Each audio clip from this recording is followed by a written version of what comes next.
우리가 신앙생활을 하면서 가장 많이 듣게 되는 단어가 있다라면 바로 믿음일 것입니다. 우리는 믿음이라는 말을 아주 흔하게, 당연하게 사용하고 있습니다. 그러나 교회 밖에서 처음에 교회에 들어오시는 분들한테는 이 믿음이라는 것은요, 굉장히 생소한 단어 중에 하나입니다.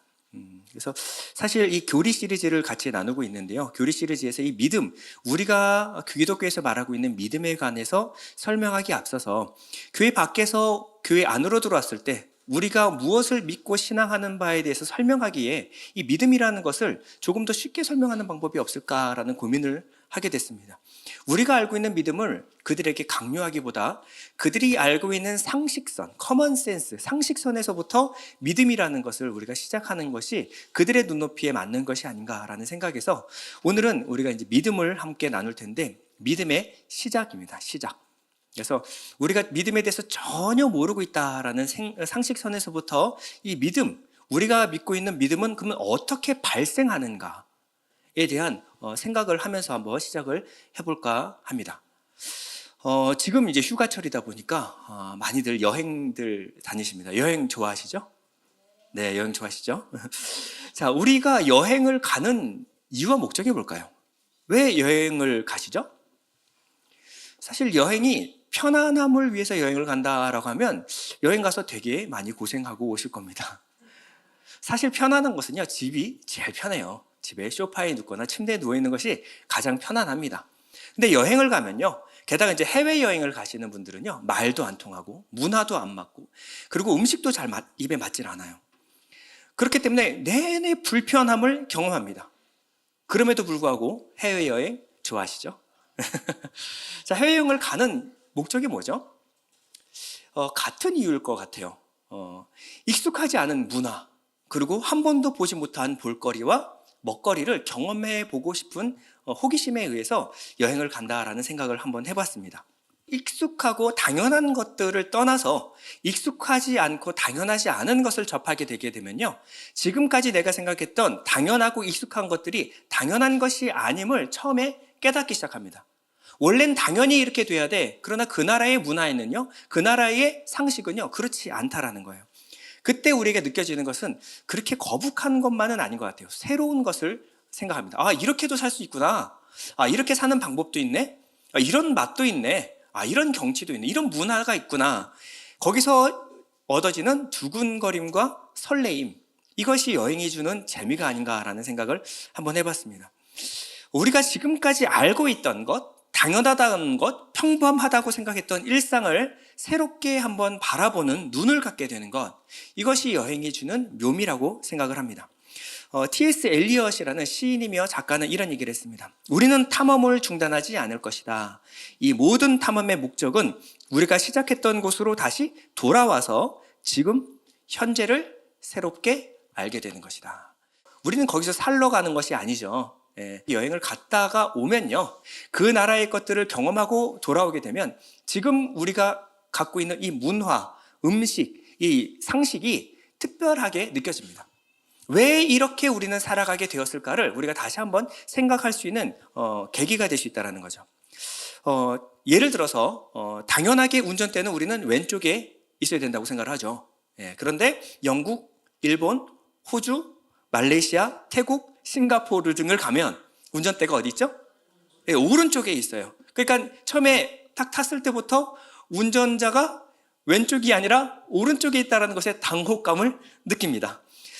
저는 이제 태국에 갔을 때, 또 베트남에 갔을 때 길을 건너기가 너무 힘들었어요. 차가 멈추질 않는 겁니다. 차가 계속 와요. 거기서 아무리 기다려도 길을 건널 타이밍이 오질 않았어요. 근데 거기서는 그 나라만의 어떤 질서가 있어요. 오는 차를 째려보는 겁니다. 째려보고 내가 발을 내디뎠을 때 차가 속도를 줄이는 것을 확인하고 건너면 돼요. 이걸 기다려주면 안 돼. 내가 건널 의사가 있다. 그리고 너는 기다려라. 최면을 걸어주면요, 이 차가 멈춰요. 그때 건너면 되는 겁니다. 신호를 기다려서는 하루 종일 기다려도 내 차례는 오지 않는 것이죠. 필리핀은요, 가면 제일 당황스러운 것은 역주행이 당연합니다. 차가 앞에가 막히면요, 역주행을 해서 건너가는 게 아주 당연한 그들의 문화예요. 그리고 처음에는 이제 우리가 먹을 때 보면 이 고수 같은 음식 향을 맡게 되면요, 아, 이게 어떻게 먹나라고 생각을 하는데 이게 또 먹다 보면요, 맛을 알아요. 그래서 나중에는 고수를 그냥 막 엄청 집어넣고 고수 맛으로 먹게 되는 경우가 발생합니다. 그러니까 이렇게 처음에 익숙치 않았다가 시간이 지나면서 아, 그게 당연해지는 것, 이런 것들을 여행을 통해서 경험하면서 우리가 느끼는 것이 있어요. 아, 내가 아는 것이 전부가 아니구나. 나한테 당연한 게 다른 사람에게도 당연한 것이 아니구나. 이것을 여행을 통해서 깨닫게 됩니다. 다른 말로 내 중심의 세계관, 지금까지 내 살았던 방식만이 아니라 다른 방식의 다른 삶이 존재하는구나를 인정하게 된다는 겁니다. 그러면 내가 믿고 있었던, 익숙했던 그 모든 상식 밖에서 나를 바라보는 것, 이것이 여행이 주는 묘미입니다. 그래서 이런 말이 있어요. 물고기에게 물에 관해서 묻지 마라. 물고기는 물 밖으로 한 번도 나가본 적이 없어요. 그래서 물고기한테 물은 당연한 겁니다. 없어서는 안 되는. 그래서 물에 대해서 한 번도 고민해보지 않은 물고기에게 물을 물어봤자 물고기는 물을 알지 못한다는 거예요. 예. 그것처럼 이 물 밖에서, 우리 문화권 밖에서, 우리 상식 바깥에서 한번 나가서 우리를 바라보는, 이것이 굉장히 중요한 계기가 될 수도 있습니다. 한 가지 더 예를 들어볼게요. 요즘 뉴스를 보면 가장 핫한 지역이 있는데 바로 중동 지역입니다. 중동 지역 보면요, 이란, 이라크, 사우디, 이스라엘, 이런 나라들이 있죠. 자, 이 나라들을 우리는 중동이라고 부릅니다. 중동이라고 불러요. 자, 이 나라들이 우리나라를 중심으로 동쪽에 있습니까? 서쪽에 있습니까? 서쪽이죠. 그럼 중서죠. 중동이 아니죠. 왜 동쪽이라고 말하죠? 미들 이스트라고 그러거든요. 왜 중동이라고 그럴까요? 어느 나라를 기준으로? 예, 유럽. 영국과 유럽을 기준으로 했을 때 동쪽이에요. 그래서 그 나라 사람들이 관리하기 편하도록 만든 것이 바로 근동지방, 중동지방, 원동지방, 그 다음에 극동지방으로 나눈 거예요. 우리가 봤을 때는 전혀 이해가 안 가죠. 우리가 봤을 때 우리는 중심, 그러면 이쪽이 다 서쪽이에요. 그런데 그들 입장에서 봤을 때 동쪽인 겁니다. 그러니까 각각 자기네들이 봤을 때 자기 중심으로 이 세계를 나열한 거예요. 우리나라 사람, 동양 사람들은요, 중국이 세상의 중심이라고 믿어왔었어요. 지금까지 중국이. 그래서 중국인 겁니다. 그런데 알고 보니까 또 다른 나라가 있었고 그 나라 중심으로 봤을 때는 우리나라가 새롭게 보인다라는 거예요. 자, 그러면 이 객관적인 기준이라는 게 존재하는 걸까요? 각각 자기는 자기 중심적으로 세상을 바라봅니다. 나를 중심으로 동쪽, 서쪽이에요. 나를 중심으로 내 편, 네 편. 항상 우리는 이렇게 살아왔었죠. 그런데 나를 벗어나서 한번 생각을 해보는 겁니다. 내 마음과 내 기분, 내 생각이 기준이 될 수는 없는 거예요. 그렇죠? 그러면 내 바깥에서 그러면 나를 한번 바라보는 생각을 한번 해보는 겁니다. 자, 예를 들어서 팝송 중에 되게 유명한 I Believe I Can Fly라는 노래가 있어요. 이 노래를 너무 좋아해서 계속 부르다 보니까요, 은혜를 받았어요. 진짜로 나는 I can fly, 나는 진짜 하늘을 날 수 있을 것 같은 믿음과 확신이 생겼습니다. 그렇지, 나는 원래 하늘에서 떨어진 게 분명해. 우리 부모님은 나를 낳은 게 아니라 나는 하늘에서부터 내려온 사자일 수도 있어. 이런 믿음이 마음속에 싹 트면서 옥상에 올라가서, 그리고 I believe I can fly를 10번 노래를 부르고 확신이 차올랐을 때 뛰어내리면, 네, 크게 다치거나 죽을 수도 있습니다. 여러분, 이 믿음은 위험한 믿음이에요. 위험한 믿음이에요. 내 마음에 아무리 믿음이 가득 차올랐다라고 하더라도 이 믿음을 근거로 행동해서는 안 되는 겁니다. 감동과 믿음은 믿음이고, 이 객관적인 진실은 뭐예요? 물리학적인 법칙에 의해서 나는 지배받는다. 뛰어내리면 나는 죽을 수도 있다. 이것이 객관적인 기준이 될 수 있습니다. 자, 그러면 내 생각과 내 믿음 위에 있어야 될 믿음이라는 게 있는 거죠. 예, 내 생각이 옳은 것이 아니에요. 내 생각을 어디에 비추어 봐야 합니다. 비추어 봤을 때 내 확신이 진짜 확신인가를 한번 생각해 보는 거예요. 이 객관적인 기준.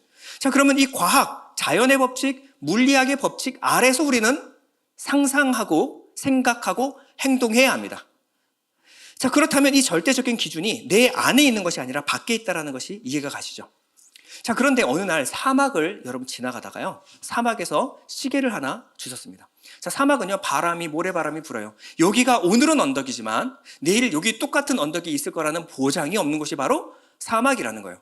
모래바람이 불고 나면 지형이 다 완전 바뀌어 있습니다. 그렇기 때문에 모든 것은 다 우연에 의해서 일어난다라고 생각했다가 어느 날 사막에서 시계를 발견했어요. 이 시계는 어떻게 여기 있게 된 걸까요? 모래바람이 불다가 오랜 시간 불다 보니까 모래에 있는 성분들이 갑자기 결합하기 시작했어요. 그러다니 어느 날 갑자기 시계가 되었다. 오랜 시간이 몇 천만 년이 지나면 이런 일도 있을 수 있지 않을까요?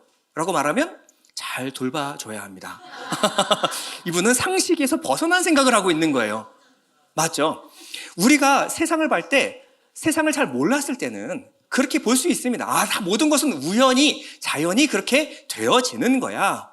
그런데 시간이 지나면서 이게 현미경으로 들여다봤더니 내가 보던 세상이 전부가 아니라는 것을 깨달았어요. 아, 이 모든 것은 다 굉장히 정밀하게 미세 조정이 되어 있구나를 발견하게 되면요, 모든 것이 우연에 의해서 되어졌다라고 말할 수가 없는 겁니다. 한 가지 더 예를 들어볼게요. 바다에서 수영을 하고 있는데요, 갑자기 해변에서 생각지도 못한 잠수함이 떠올랐습니다. 잠수함이 떠올랐어요. 그러면요, 이 잠수함을 보고 어떻게 설명을 해야 될까요? 바닷속에 심해에는 철과 아연이라는 것이, 우리가 알 수 없는 그런 물질들이 있다가 수백 년, 수천 년, 수만 년이 지나가면 이것이 결합해서 저런 잠수함에 대해서 우리 눈앞에 나타난 거야. 그러면 그분 손잡고 위로해 드리십시오. 아, 많이 힘들었구나, 고생했다, 뭐 이러면서 격려해 드리면 됩니다. 그렇게 생각하는 것은 상식에서 벗어난 겁니다.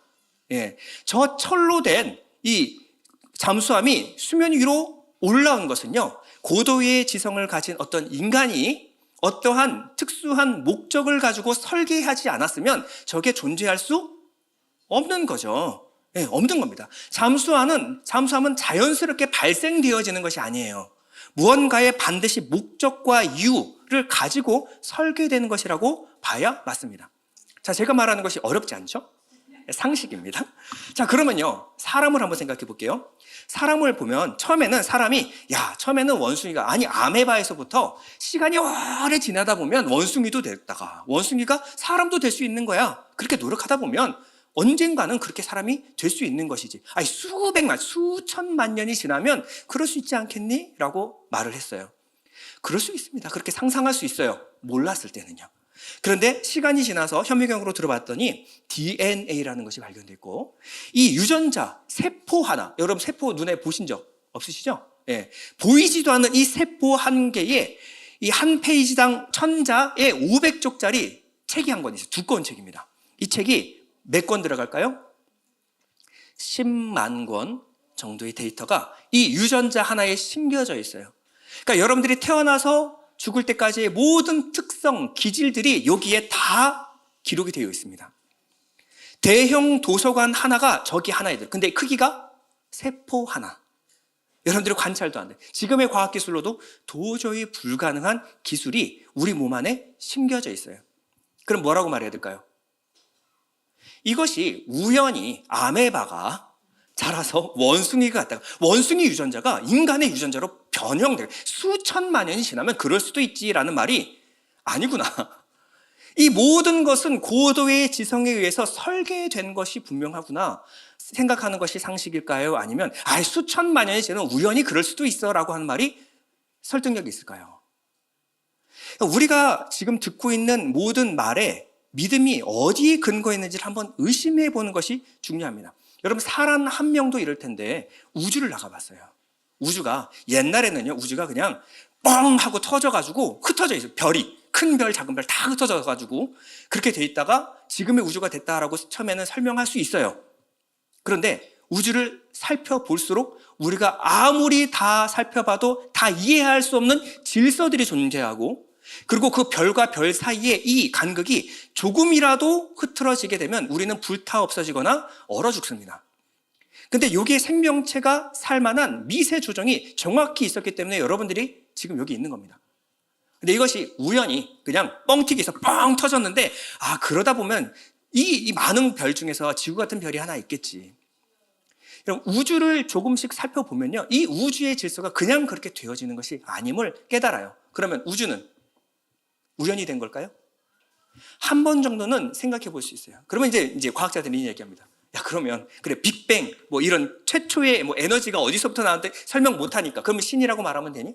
신은 뭔데? 신이 뭔데? 그러니까 뭐 설명하다가 근거 거슬러 올라가서 말할 수 없으면 신이라고 말하면 그만이냐? 이런 얘기를 할 수 있어요. 맞는 말입니다. 맞는 말이에요. 우리가 어떻게 하나님, 신을 이해할 수 있겠습니까?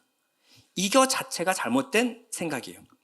여러분, 신이 존재한다면요, 여러분 세포 하나에 이 DNA 10만 권을 심은 분이 계시다가 한다면, 이 우주 만물을 만드신 분이 계신다라고 한다면 여러분들이 신을 이해하는 게 가능할까요? 불가능할까요? 불가능합니다. 불가능해요. 여러분들이 이해에 따르면 그건 신 아니에요. 여러분, 개미가 사람을 이해할 수 있을까요?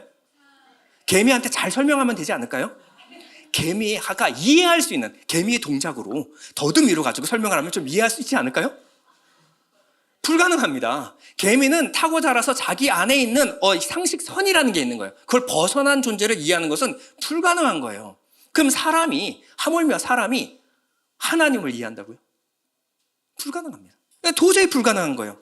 근데 어떨 때만 이해할 수 있는가? 이 신이 우리 인간 수준으로 내려와서 인간 수준의 지식으로 우리가 이해할 수 있는 데까지만 설명해주면, 그게 신은 아니에요. 하나님의 전부는 아니에요. 그러나 하나님의 일부, 정말 조각, 부스레기라도 우리가 이해할 수 있다는, 그러면 계시는구나 정도는 알 수 있죠. 내가 전부가 아니구나, 내가 최고의 인간, 어떤 피조물이 아니구나, 내 위에 나를 만드신 창조주가 계시는구나, 이 정도는 이해시킬 수 있다는 거예요. 어떨 때만 이 신이라는 존재가 우리 수준으로 내려와서 우리 수준의 지성에게 신의 일부를 알려줬을 때나 가능한 얘기예요. 자, 그렇다면 이 일이 일어났을까요? 네, 이것을 계시라고 합니다. 우리가 말하는 계시는 하나님께서 자신을 드러낸 사건이에요. 하나님이 자신을 알려주신 사건입니다. 신의 전부는 아니에요. 그러나 일부를 우리에게 알려주셨어요. 이것은 반드시 알아야 될 내용이기 때문에 하나님의 자신의 일부를 우리에게 드러내신 사건, 이것이 바로 계시라고 합니다. 이 계시의 절정이 누구냐? 바로 예수 그리스도라는 분이에요. 자, 이 예수라고 하시는 분은요, 내가 하나님의 아들이다 라고 말했어요. 하나님의 아들. 자, 이 우리가 아들의 개념은 이 하위 개념이라고 생각할 수 있지만 이스라엘 사람들에게 하위 개념이 아닙니다. 아들이라고 하는 것은 동일 본체에서 나온 그 특성과 성향을 정확하게 보여줘야 아들인 거예요. 예를 들어서 망아지는요, 소 새끼입니다. 자, 망아지를 보면 소를 이해하는 거예요. 소의 모든 유전자를 갖고 있어요. 망아지를 통하여 우리는 소를 유추해 볼 수가 있는 겁니다. 네. 그리고 소는요, 송아지를 보면 소를 유추해 볼 수 있어야 돼요. 그렇죠? 그러니까 소가 사람을 대표할 수는 없습니다. 오직 사람만이 사람을 설명할 수 있는 거예요. 그러면 예수께서 오셔서 내가 하나님의 아들이다라고 말하는 것은요, 본인이 신과 동일 본체, 동일한 속성을 가진 하나님이라는 얘기를 한 겁니다. 여기서 우리가 생각해야 되는 것은 이분은 세계 4대 성인이 아닙니다. 사람이 아니에요. 본인을 뭐라 그러냐면 나는 하나님의 아들, 즉 하나님의 말씀으로 온, 하나님을 계시하러 온 하나님이다. 오직 하나님만 자신을 계시할 수 있으니까 하나님이라고 말하고 있는 거예요. 이 예수 그리스도는요, 더 착하고 더 종교적인 사람 만들어 오신 분이 아니라는 거예요. 이분은요, 무언가 스스로 인간이 노력해서 무언가 수련하고 수양하면 신의 경지에 이를 수 있는 방법을 알려주신 분도 아닙니다. 이분은 뭐라 그러냐면 요한복음 14장 6절에 예수께서 이르시되 내가 곧 길이요 진리요 생명이니. 지금 뭐라고 말씀하시는 거예요? 본인이 길이고 진리고 생명이에요. 그러니까 어떠한 종교적인 가르침이 아니라 나로 말미암지 않고는 아버지께로 갈 자가 없느니라 라고 말씀하셨어요. 자, 요한복음 6장 40절 이렇게 말합니다. 내 아버지의 뜻은 아버지를 보고 믿는 자마다 무엇을 얻냐면 영생을 얻는 이것이니 마지막 날에 내가 이를 다시 살리리라 하시니라. 자, 신적 생명을 우리에게 주시기로 하셨어요. 예수님을 믿으면 뭘 얻냐면 신적 생명을 우리에게 주신다는 거예요. 자, 이게 믿을 수 있습니까? 여러분들이 이제 불신자로 생각하고, 여러분 이분은 진짜 하나님이시든지 아니면 미치광입니다. 미친 사람이에요. 미친 사람. 본인이 신이라고? 신이라고? 이걸 어떻게 믿어요? 이걸 어떻게 믿어요? 여러분 계룡산에 가면 이런 분들 많습니다. 내가 예수다라는 분들이 계세요. 우리가 그분마다 예수님 오셨네 그렇게 말 안 하죠. 첫 번째 의심해야 될 것은 미쳤구나 라고 생각하는 거예요. 상식입니다. 당연한 거예요. 그래서 그 당시 사람들도 야 미쳤네, 너 귀신 들렸다 라고 말해서 예수님을 신성모독죄로 죽였습니다. 근데 예수님 뭐라 그러냐면 살아생전에 내가 죽고 다시 살아남으로 말미암아 내가 너에게 증거한 모든 것이 참임을, 죽고 다시 살아서 얻게 될 그 생명에 대하여 내가 너에게 보여주겠다, 증명해 보이겠다라고 말했어요. 자, 그리고 예수님은 그 말씀대로 십자가에 죽으셨습니다. 그리고 정확하게 예언대로 사흘 만에 다시 살아나셨어요. 부활하셨습니다. 그리고 지금까지 자기가 가르쳐온 모든 말씀이 참이며 부활과 영생, 생명의 말씀임을 증명해 내셨습니다. 자, 교회에서는 이게 아무렇지 않아요. 네, 다른 데서 말하면요. 아이고야. 고생이 많소. 야, 이거를 믿으라고. 처음에 무슨 과학 얘기하다가 나중에 가가지고 아주 본색을 드러내는구나. 이 말도 안 되는 얘기를, 세상에 믿기 힘든 얘기를 차라리 우주가 신에 의해서 창조됐다는 말은 어떻게 믿어줄게. 그런데 신이 인간의 몸을 입고 와서 그리고 영생을 가져다 준다, 이 얘기를 내가 도대체 어떻게 믿으란 말이냐. 사람이 죽으면 끝이지 거기서 어떻게 살아났다라는 말을 어떻게 믿어. 이렇게 믿을 수가 있습니다. 그런데 유튜브에는 다 이런 얘기를 해요. 종교의 창시자들은 다 원래 그래. 그런데 창시자가 처음엔 그런 얘기를 하다가 나중에 가지고 후대에 추종자들이 살을 붙이고 살을 붙이다 보면 이 사람이 처음에는 그렇게 얘기 안 했는데 나중에 후대에 의해서 이것이 종교가 된다. 그래서 신앙이 되고 믿음이 돼. 그래서 만들어진 것이 종교야 라고 말을 해요. 그럴듯하죠. 그런데 이들의 말에는 좀 문제가 있는 것이 뭐냐면, 예수님이 모든 사건들, 죽으시고 부활하셨다는 것이 신화에 불과하고 전설에 불과하려면, 이것이 신화와 전설이 되려면 충분한 시간이 필요합니다. 후대에 다른 사람들이 이것을 붙였을 때 그것을 보지 못한 사람들이 예전에 그랬다는데 뭐. 아니 할아버지가 증조 할아버지가 호랑이 담배 피던 시절에 그랬대요. 당군 할아버지가 내려와서 뭐 홍익인간 정신을 펼쳤다. 여러분 어떻게 뭐 그렇다는데 뭐 어떻게 하겠어요? 그래 그런가 보지 해야죠 뭐. 네, 호랑이가 담배를 폈다는데 뭐 증명할 길이 없잖아요. 그랬나 보지 그때는 뭐. 그래서 이렇게 전설이 되고 신화가 되는 겁니다. 그런데 이 기록물이 너무 짧아요. 신화와 전설이 되기에는 너무 짧은 시간에 이 기록물이 기록이 되었다라는 거예요. 자, 증거들의 기록물이 언제 됐냐면 보통 사도행전을 기준으로 우리가 보는데요. 사도행전은요, 로마 대화재 사건 이전으로 봅니다. 왜냐하면 로마 대화재 사건 이후에 네로가 기독교인들을 탄압하기 시작했어요. 그때 수많은 그리스도인들이 죽었고 이때 사도 바울도 순교했습니다. 근데 사도행전은요, 이 탄압이 일어나기 전을 기록하고 있어요. 이 박해가 시작되기 전에, 바울이 순교하기 전까지를 기록하고 있습니다. 그러면 로마 대화재가 AD 64년에 일어났거든요. 그럼 사도행전의 기록 연대는 AD 64년 이전으로 보는 게 상식입니다. 이 사도행전은 무슨 기록을 담고 있냐면 예수님이 부활, 승천한 기록부터 시작이 돼요. 거기서부터 이 예수님의 부활을 증거하기 위한 부활의 증인으로서 돌아다니면서 박해하고 세계에 흩어지는 내용들이 사도행전의 내용입니다. 그런데 이들이 예수님 부활하신 후에 이 기록, 사도행전의 기록물이 불과 30년밖에 되지 않았어요. 30년밖에 되지 않았어요. 이때 전설이나 신화를 만들기에는 너무 짧은 기간이라는 거예요. 더 문제는요, 사도행전을 기록한 누가는요, 사도행전 전에 누가복음을 기록합니다. 이때는 예수님의 모든 행적들을 다 기록하고 있어요. 예수님의 죽으심과 부활하심을 기록하고 있습니다. 그럼 사도행전이 34년이라고 한다면 최소 32년으로 봐야 돼요. 최대. 아무리 양보해도 32년. 그러면 30년도 채 되지 않은, 예수님이 부활하신 후 30년도 채 되지 않은. 근데 문제는요, 누가복음 이전에 마가복음이라는 것이 있었습니다. 마가복음은 예수님의 모든 행적과 죽으심과 부활하심에 대해서 기록하고 있는데 이 마가복음은 누가복음 이전이에요. 그래서 불과 20년밖에 안 된 AD 55년도에 기록됐다라고 사람들이 다 얘기를 해요. 그러면 20년밖에 되지 않았습니다. 20년 만에 전설을 만들어내는 게 가능할까요? 불가능할까요? 자, 우리가 이런 것을 상상을 안 해봤으니까. 여러분, 응답하라 1988 보셨죠? 이 드라마가 시청자들한테 그렇게 인기가 있었던 큰 비결 중에 하나가 뭔지 아십니까? 이 드라마는 정확하게 30년 전 유머와 노래, 일상생활에 대해서 정확하게 복원을 해냈습니다. 그러니까 1988년도를 살아오신 분들이요, 이것을 보고 옛날에 맞아 저랬지, 골로를 폈었지, TV에는 저런 프로가 나왔었어, 그때는 1980년에 올림픽이 열었었지, 호돌이가 유행했었지, 이런 것들을 보면서 되게 많이 공감을 했어요. 30년 지나면 기억이 사라질 것 같은데 여러분들 보신 즉시 기억이 생각보다 훨씬 더 정확하게 그것을 기억해 낼 수 있었습니다.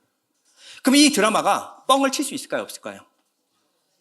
여기 다 80년대를 지나오신 분들이 계시는데 여기다 80년대에 그런 일이 있었다라고 하면요, 검증이 바로 됩니다. 그 당시 무슨 일이 있었는지 우리가 다 알 수 있는 거예요. 근데 거기다가 뻥을 쳐놓으면, 신화를 만들어 놓으면 믿을까요, 안 믿을까요? 아무도 안 믿어요. 터무니없는. 그런데 믿기지 않지만 그 당시 한강대교가 무너졌습니다. 이 거짓말 아니야? 한강대교가 어떻게 무너져? 야, 세상에 그런 일이 어딨어? 아니, 그리고 얼마 안 있어서 삼풍백화점이 무너졌다? 믿어요, 안 믿어요? 여러분, 어떻게 그런 걸 믿어요? 서울 한복판에서 백화점이 무너졌는데 그걸 믿어요? 한강대교가 무너졌다는데? 이 만우절도 아니고. 가능해요? 사실이니까. 이거는 뻥을 칠 수 없는, 믿기 힘든, 우리도 보고도 믿기 힘들었어요. 그러나 실제로 그 일이 일어났어요. 그러면 30년 후에 우리가 봤을 때 그 일을 얘기하면요, 그래, 그땐 이랬어. 그때 그 일이 일어났어. 이게 당연한 겁니다. 정확하게 기억할 수 있는 시간이니까요. 예수님의 부활은요, 30년도 채 되지 않은, 20년밖에 되지 않았을 때 이것이 기록이 됐고 회자됐고 그들이 믿고 그것을 증거하고 다녔다는 거예요. 그럼 그들이 이것이 터무니없는 거짓말이면 그것에 자신의 목숨을 걸까요, 안 걸까요? 걸 수가 없어요. 무슨 신화 전설에 자신의 목숨을 거는 사람이 어디 있습니까? 근데 기록 연대가 20년밖에 되지 않았어요. 그냥 예수 그리스도의 부활을 자랑스럽고 확신 있게 증거했어요. 자, 성경의 기록이 정황적인 사실이라는 것이 여기 있습니다. 법정에서도요, 여러 명의 증인들이 일관되게 구체적으로 진술하면요, 이것이 증거로 채택이 됩니다. 수많은 증인들이 일관되게 구체적으로 그것을 동일하게 진술하면요, 그것이 증거 채택이 돼요. 이것이 정황적 증거라고 합니다. 그래서 예수는 역사다를 쓴 리 스트로벨, 이 사람은요, 시카고 출입은의 신문사에서 인정받던 기자였습니다. 그러니까 자기 아내가 이 기독교에 빠져가지고 있는 것을 보고 이거 안 되겠다 싶어가지고요, 기독교의 주장이 얼마나 터무니없는 것인가를 밝혀내고자 그 증거를 쫓아가다가 목사가 되신 분이에요. 이분은 나중에 무슨 책을 썼냐면, 예수는 신앙이다가 아니고, 믿음이다가 아니고, 예수는 역사다 라는 책을 기록했어요. 그 책에 보면요, 덴버 신학교의 유명한 신학학 교수인 크레이그 블룸버그와 대담 내용이 나옵니다. 그분이 이런 얘기를 했어요. 가장 초기인 알렉산더 대왕의 전기 2편은 그가 죽은 지 무려 400년 이상 지난 후에야 아리안과 플루타크에 의해서 쓰여졌습니다. 하지만 놀랍게도 지금의 역사가들은 그 자료를 일반적으로 신뢰할 만하다고 여기고 있습니다. 그렇기 때문에 복음서가 예수의 생애가 끝난 후 30년 또는 60년 후에 기록되었을지라도 알렉산더의 경우에 비교해 봤을 때 그 정도의 시간은 충분히 무시할 만합니다. 그 점은 거의 논쟁할 만한 가치가 없습니다 라고 얘기했어요. 자, 무슨 말이냐면, 교수님 말이라 좀 어렵죠. 자, 예수님의 기록이 최고 양보해도 30년 내외에 기록됐어요. 예수님의 죽으심과 부활의 내용이 30년 내외에 기록이 됐습니다. 그러면 무하마드의 기록은요, 135년 후에 후대에 의해서 기록이 됐어요. 135년이면 당시 수명으로 봤을 때 그 사람의 목격자, 증인이 기록한 것이 아니라 후대가 기록한 거라고 봐야 되겠죠. 그런데 공자 알렉산더 대왕, 여러분 알렉산더 대왕이 있었음을 의심하시는 분, 여러분 역사 배울 때 다 배웠죠. 알렉산더 대왕이 세계의 역사를 바꿔버린 사람입니다. 이 알렉산더 대왕이 다 허구야, 사람들이 만들어낸 거짓말이지라고 믿는 분은 안 계시죠. 근데 이 알렉산더의 기록이 후대 400년 후에 기록된 거 아십니까? 살아생전이 아니고 400년 후에 단 두 사람에 의해서 기록된 겁니다. 근데 우리는 역사책에 기록하고 사실로 인정하고 있어요. 그럼 석가모니는요? 석가모니가 죽은 지 600년 후에 기록이 됐어요. 자, 석가모니가 태어나서 죽은 지 600년 후면요. 600년은 말을 만들어도 한참 만들 수 있는 기간입니다. 할아버지, 증조 할아버지, 고조 할아버지가 그랬다는데 뭐. 그럼 어떻게 믿어야지. 여러분, 이거 충분한 시간이 됩니다. 근데 예수님은요, 30년 내외. 가능할까요? 불가능할까요?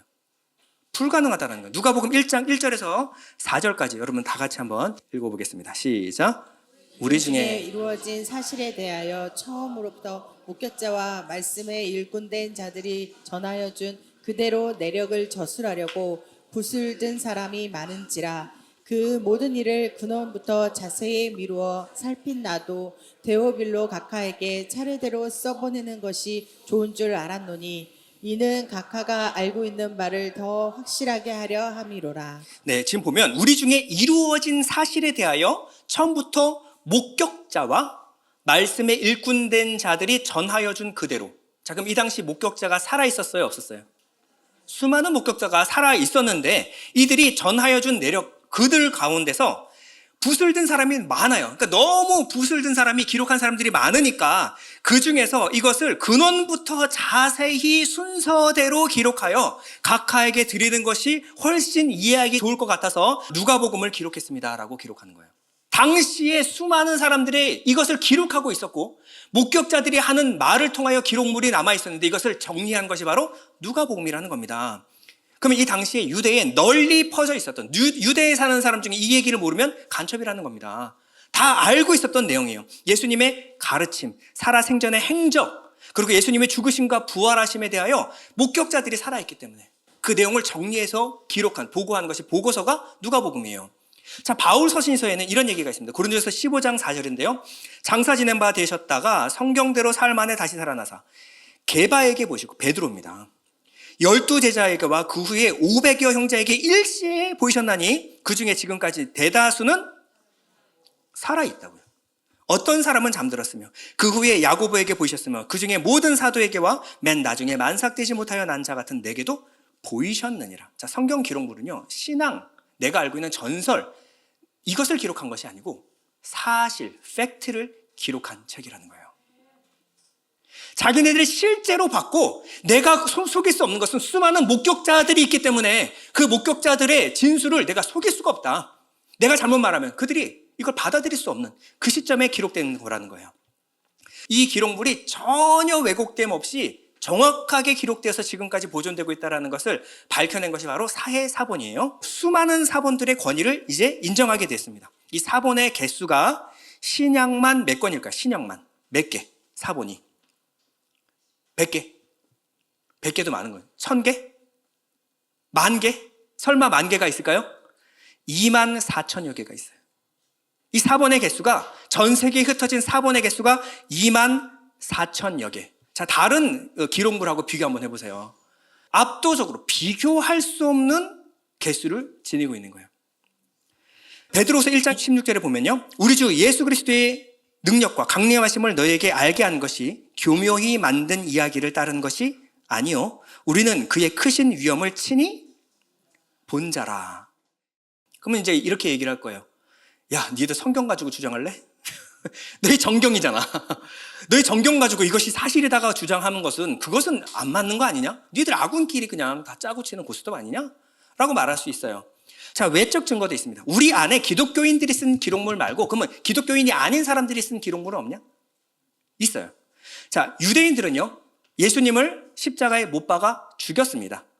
그리고 나서 예수님의 부활을 함구하기 위하여 제자들을 때리고 핍박했던 사람들이에요. 유대인들은 인정하지 않을 것 같죠?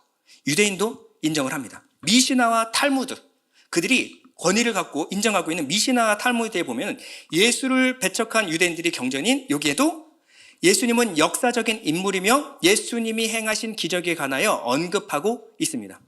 자, 유대인 기록물 요세푸스 유대 고대사라는 것이 있어요. 거기에 보면요, 예수님에 대해서 짤막하게 이렇게 소개하고 있습니다. 실로 그는 경이적인 일을 했으며 그가 사흘 만에 다시 살아나 그들에게 나타났다. 자, 역사 가운데 일어난 일을 그냥 기록한 거예요. 자, 그러면 유대인뿐만 아니라 이방인들, 이방인들, 로마인들은 어떻게 했을까요? 로마인들은 탈루스, 타키투스, 수에토우스, 소플리니우스, 이들은요 최소 122년, 115년 가장 오래된 기록물 중에 그리스도인들에 대해서 이렇게 기록하고 있습니다. 그 중에 플리니의 보고서에 보면요, 그리스도라는 이름에서 유래한 예수는 디베랴 영토에 살았고 로마의 행정총독 본디오 빌라도에 의해 처형되었다. 사도신경이 아니라 로마인들이 기록한 기록물에 남은 책입니다. 타키투스에는요 이렇게 자세하게 기록되고 있습니다. 이것은 55년에서 56년 로마 제국 흥망사에 이렇게 기록되어 있습니다. 그리스도는 티베리우스 황제가 통치하던 시기에 공생애를 살았다. 누가복음 3장에 나오는 내용. 두 번째, 그리스도가 죽임을 당할 당시의 로마 총독은 본디오 빌라도였다. 마태복음 사도행전에 나오는 내용입니다. 그리스도는 죄인으로 처형되었다. 이 일은 유대에서 일어났다. 예수가 부활했다는 소식은 예루살렘에서 시작하여 로마로 역병처럼 번져 나갔다. 이게 로마인들의 기록에 그대로 남아 있습니다. 우리의 믿음의 시작은요, 어떤 전설이나 설화를 믿는 것이 아니고요, 기독교의 믿음은 객관적인 증거를 있는 그대로 받아들이는 것, 거기서부터 시작을 합니다. 자, 내적 증거와 외적 증거를 한번 살펴봤어요. 이제 정황적인 증거입니다. 자, 영국의 저널리스트, 기자였던 프랭크 모리슨이라는 사람은 마찬가지로 기독교는 허구다라는 것을 조사하다가 예수를 믿은 사람 중에 한 명입니다. 그가 무슨 책을 썼냐면요, 누가 돌을 옮겨 놓았는가라는 책을 썼어요. 처음엔 허구다라고 했는데 나중에 이것을 조사하고 나니까 자기도 기자인데 이 많은 증거들이 있는데 객관적으로 보도해야 되잖아요. 중립적으로. 그러니까 이것은 사실임을 인정하지 않을 수가 없었습니다. 그래서 책을 냈는데, 그럼 누가 예수 그리스도의 무덤에 돌을 옮겨 놓았을까? 요 책을 썼던 거예요. 자, 이 사람이 하는 얘기 중에 이것이 있습니다. 사람은 본능적으로 자기가 만들어낸 거짓말에 목숨을 걸진 않는다. 아무리 자기가 이것은 맞아, 거짓말 아니야, 진짜라니까, 아무리 그래도요, 사람을 고문해 보면요 사실이 다 나와요. 거짓말에 자기 목숨을 걸고 그것이 사실이다 하고 죽을 사람은 단 한 사람도 없다라는 거예요. 그런데 가룟 유다를 제외한 11제자 전원이 다 비참하게 순교를 하는 그 순간까지 예수 그리스도를 부인하지 않았다라는 거 하는 것은 우리가 믿을 수 있는 단 한 가지 팩트밖에 없는 거예요. 그 사람은 거짓말을 위해서 서로가 서로 간에 입을 맞춘 그 거짓말의 내용을 해서 자신의 목숨을 바치는 것이 아니다. 이건 현실적으로 불가능하다라는 거예요. 자, 12제자들이 어떻게 순교했죠? 베드로 거꾸로 매달려서 죽었고요.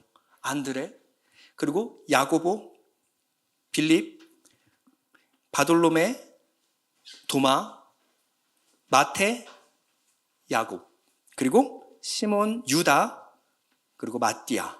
마띠아는 나중에 부활의 증인으로서 12번째 제자로 채택된 사람입니다. 이 사람도 부활의 증인으로서 자신의 순교를 감행했습니다. 그뿐만 아니라 이를 시작한 수많은 그리스도인들이 자신의 목숨을 걸고 예수 그리스도의 부활을 믿고 증거하다가 자신의 목숨을 바쳐 죽었습니다. 가장 의심스러운 것은요, 사도 바울입니다. 이 사람은 교회를 핍박하던 사람이었습니다.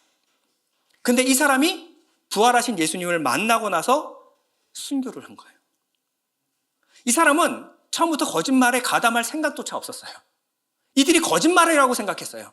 근데 시간이 지나서 이 부활하신 예수님 그리스도를 만나고 난 뒤부터는 뒤도 돌아보지 않고 예수 그리스도의 부활이 증인이 되어서 살다가 죽었습니다. 이것이 거짓말일까요? 그들이 한 말이 거짓말일까요?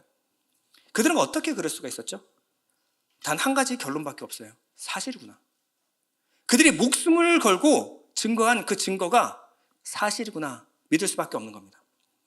여러분, 우리의 기독교 신앙은요, 엄청난 과학적인 지식이 필요하지 않습니다. 기독교의 믿음은요, 어떤 대단한 종교적인 신앙이 필요하지 않아요. 그저 상식적이고 이성적인 수준에서 생각만 해보면 이게 사실이겠거나 생각을 해볼 수 있다는 거예요. 우리 기독교의 믿음은 어디서 시작하느냐? 단순한 사실, 객관적인 사실을 받아들이는 데서부터 시작합니다. 삼풍백화점이 무너지고 한강대교가 무너지는 사건이 믿기는 힘드시겠지만 일어난 사건이듯이 이들이 증거했던 증거는 우리가 믿기 힘들어도 역사 가운데 일어난 사실이라는 거예요. 예수님은 부활하셨습니다. 예수님은 완전히 죽으셨고 사흘 만에 부활하셨습니다. 앤토니 플루는 처음에 철저한 무신론자였어요. 그러나 생애 말년에 유신론자가 된 영국의 철학자입니다. 근데 이렇게 말했어요. 예수의 부활에 관한 증거는 다른 어떤 종교에서 주장하는 기적의 증거보다 월등하며 양적으로나 질적으로나 비교가 안 될 정도로 다르다라고 인정을 했어요. 자, 그러면요, 우리의 믿음은요, 사실을 받아들이는 겁니다. 처음에 받아들이는 거예요. 그런데 이 사실이요, 왜 그렇게 되었는가에 대한 생각을 하기 시작하면요, 이것이 놀라운 믿음으로 발전해 나갑니다. 오늘 본문이 이렇게 말합니다. 17절은요, 복음에는 하나님의 의가 나타나서 믿음으로 믿음에 이르게 하나니 기록된 바 오직 의는 믿음으로 말미암아 살리라. 자, 믿음, 그러면 앞에 믿음은 이해가 갑니다. 하나님의 의가 뭐냐면 하나님이 약속하시고 약속대로 성취하시는 것을 하나님의 의라 그러는 거예요. 하나님은 스스로 약속하시고 그리고 그 약속을 반드시 역사 가운데 성취합니다. 하나님 말씀하신 것은 반드시 그렇게 됩니다. 그것을 증명해내신 것이 하나님의 의라고 말할 수 있어요. 구약에는 1239개에 관한 예언이 있어요. 무엇에 대한 예언이냐면 메시아에 관한 이야기입니다. 1239개의 예언이 각각 시대를 달리하면서 메시아를 정확하게 예언하고 있어요. 예수님이 성취하신 것은 정확하게 1239개를 정확하게 만족시켰습니다. 구약의 모든 예언이 성취된 것이 바로 예수 그리스도예요. 그저 그렇게 된 것이 아니라 각각은 다 의미를 가지고 그것을 성취해 내신 겁니다. 그러면요, 처음에 믿음은 당연히 그냥 믿게 된다가 아니라 믿으면 어떠한 믿음에 이르게 된다라는 거예요. 자, 이게 무슨 말일까? 믿으면 믿음인 거지 어디 믿음에 또 이르게 될까? 자, 좀만 생각하면 어렵지 않은 것이 이 자매품으로 사랑하면 사랑에 이르게 된다가 있고요. 자매품으로 또 학문하면 학문에 이르게 된다가 있습니다. 자, 사랑하게 되면요, 처음에 사랑할 때는 어떤 감정입니까? 너무 가물가물. 30년 전을 여러분 가능합니다. 30년 전에 어떤 일이 일어났던 거죠? 30년 전에 첫눈에 반했든지 생각지도 못했는데 어느 순간 이 남자다 싶을 순간이 왔죠. 네, 그 순간이 온 겁니다. 아, 이것이 사랑인가? 사랑에 빠졌나 보다. 그 다음부터 막 심장이 콩닥콩닥 뛰기 시작하고 그 다음부터 알 수 없는 감정에 휘말리기도 하고 그것을 사랑이 시작됐다라고 말하는 거예요. 근데 이 시작된 사랑이요, 시간이 지나서 결혼도 하고 시간이 지나다 보니까 그때 그 사랑이 지금 똑같은 사랑입니까? 이런 뭔가 심장병에 걸리지 않은 이상 지금 심장이 뛰면 안 되는 겁니다. 그럴 수 없는 거예요. 그 감정이 지금의 감정은 아니죠. 그러나 그때의 사랑이 오히려 철부지 없는 사랑이었어요. 그때는 뭣도 모르고 좋아했던 거죠. 지금 알고 나니까 힘든 고비를 많이 넘겨고 그때의 그 감정은 아니지만 지금 더 깊은 사랑에 이른 겁니다. 그렇게 된 거예요. 예. 그러면 사랑하면 사랑에 이르게 된다. 이해하기 쉽죠? 예. 처음에는요, 그저 별 보는 게 좋았어요. 아, 별이 너무 이쁘다. 근데 별을 연구하다 보니까 천문학이라는 공부를 하게 됐어요. 그러면 천문학을 알고 나서 본 별은요, 전혀 다릅니다. 우리 같이 하늘에 별 보면, 우리는 저는 북두칠성 찾으면 너무 반가운데, 우리 장로님께 물어보면요, 별자리만 하더라도 몇 가지가 엄청 많아요. 그러니까 알고 보는 거랑 모르고 보는 거랑은 너무 다르죠. 그러면 처음에 시작하는 학문, 그때 알게 된 것과 지금의 그것을 전공한 사람들, 학박사가 알게 되는 학문은 전혀 다른 거예요. 보는 관점이 다른 겁니다. 보이는 게 전혀 달라요. 그러면 학문을 하게 되면 학문에 이르게 된다. 이해가 가시죠? 믿음이 그런 속성이 있다는 거예요. 믿게 되면 그냥 그 믿음, 아, 사실이구나. 그게 뭐? 예수님이 2000년 전에 죽으시고 다시 부활하시고 그 사실이구나. 그게 뭐예요? 이게서 끝나지 않는다라는 거예요. 믿음은 왜 구약의 수많은 예언자와 선지자들이 이 메시아를 예언했고 예수님이 이 땅 가운데 그 정확하게 그렇게 오셔야만 하셨고 죽으셔야만 하셨고 부활하셔야만 하는가를 우리가 알면 알수록 그 안에서 무엇을 발견하냐? 하나님은 안 그래도 됩니다. 우리에게 약속을 안 하셔도 돼. 하나님은 자기 육신을 입고 이 땅 가운데 오시지 않으셔도 되고 자신을 계시하지 않으셔도 돼요. 근데 왜 그러셨을까요? 알고 보니까 사랑하기 때문에. 우리에게 구원의 길을 열기 위해서 사랑하기 때문이라는 것을 알게 돼요. 이것을 하나하나 알고 이해하게 되면 처음에 믿었던 믿음과 나중의 믿음은 전혀 달라요. 처음에 믿음은 사실을 인정하는 것부터 시작이 되지만 그 의미를 하나하나 알아갈수록 우리 마음에는 어떠한 마음이 싹트느냐? 하나님에 대한 사랑이 싹트기 시작합니다. 처음에는요, 그저 복음의 사실을 받아들이는 것. 나중에는 하나님과 이제는 올바른 관계를 맺고 살아가는 겁니다. 그래서 오늘 본문을 현대인의 성경으로 보면 좀 더 자세한데요. 이 기쁜 소식, 복음에는 오직 믿음으로만 하나님과 올바른 관계를 갖게 된다는 것이 나타나 있습니다. 믿음에 이르게 된다. 그 두 번째 믿음을 하나님과의 올바른 관계로 번역을 해놨어요. 결국 우리의 믿음은요, 무엇에 이르러야 온전한 믿음일까요? 하나님을 사랑하는 마음. 이것이 올바른 믿음이다라는 거예요. 그저 단순한 자기 확신이 아니에요. 우리의 믿음은 반드시 확실한 사실에 근거해서 믿어야 합니다. 근데 이 믿음은 시간이 지날수록 내게 베푸신 그 은혜와 사랑을 알면 알수록 하나님을 사랑함으로 끝나는 거예요. 그러면 이 앞에 믿음은 내 확신이면 내가 누구냐에 따라서 내 운명이 갈라지는 거예요. 내가 믿었느냐 안 믿었느냐. 근데 내가 믿든 말든 역사 가운데 일어난 사실을 어떻게 합니까? 일어났는데 그걸 뽑아버릴 수 없는 거예요. 일어나 버렸어요. 그걸 사실로 받아들이는 것이 첫 번째 믿음이에요. 시간이 지나면서 내가 중요한 것이 아니라 이 일을 행하신 상대방에 대한 믿음, 거기에 내 운명이 걸린 겁니다.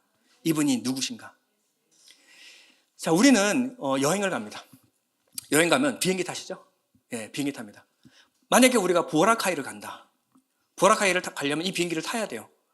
비행기 기장 이름 아십니까? 비행을 몇 번 했는지, 비행 실력이 어떤지 여러분 알아요? 전혀 몰라요. 근데 그렇게 아무것도 모르고 어떻게 비행기를 타십니까? 이 사람이 나를 북한으로 데려갈지 어떻게 알아요? 어떻게 그렇게 믿으시죠? 우린 믿어요. 타요. 타고 나서 처음으로 기장의 목소리를 듣는 데는요, 이미 늦었습니다. 문은 닫혔고요. 비행기는 출발해요. 그러고 나서 뭐라 그래요? 무슨 말인지 하나도 모르겠어요. 무슨 말인지 모르겠어요.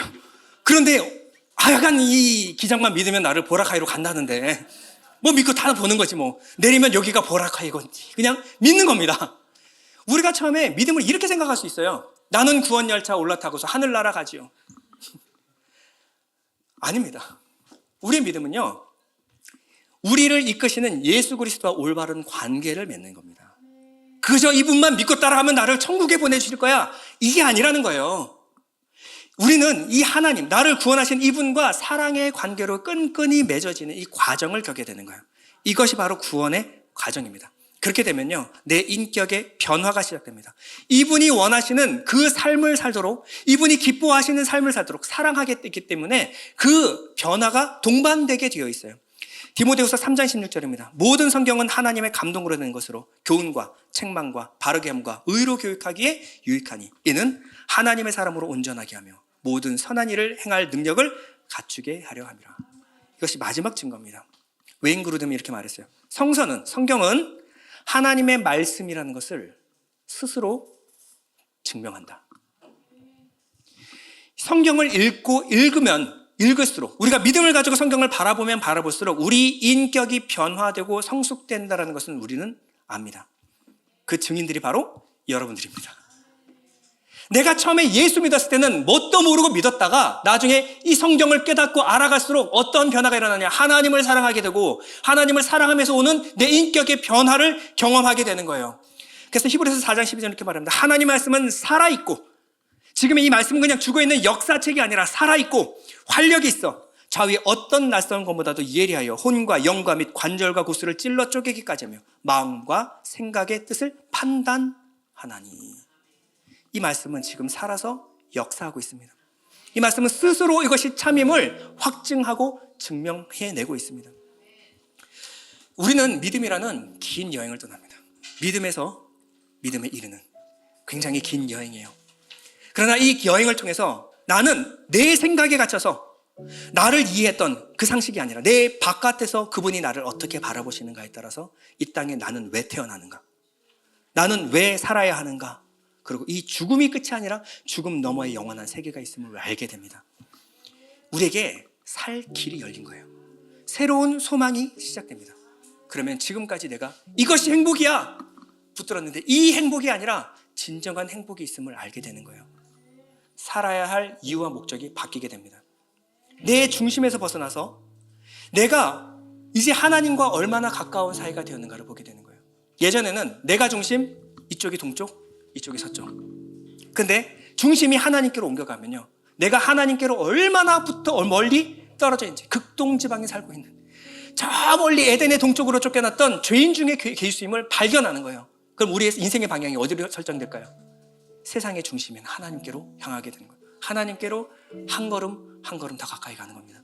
더 사랑하고, 더 알고, 더 사랑하고, 더 알고, 이 긴 여행을 떠나는 거예요. 우리는 어디로 갈까요? 하나님 품으로 갑니다. 우리의 인생에 내 중심이 아니라 하나님 중심이 됐을 때 우리 인생의 정확한 방향이 설정되는 거예요. 쉽지 않은 여행입니다. 익숙치 않아요. 여러분, 상식과 다릅니다. 그러나 용기 내어 도전하십시오. 이 설레는 여행이 여러분들을 초대하고 있는지 믿습니다.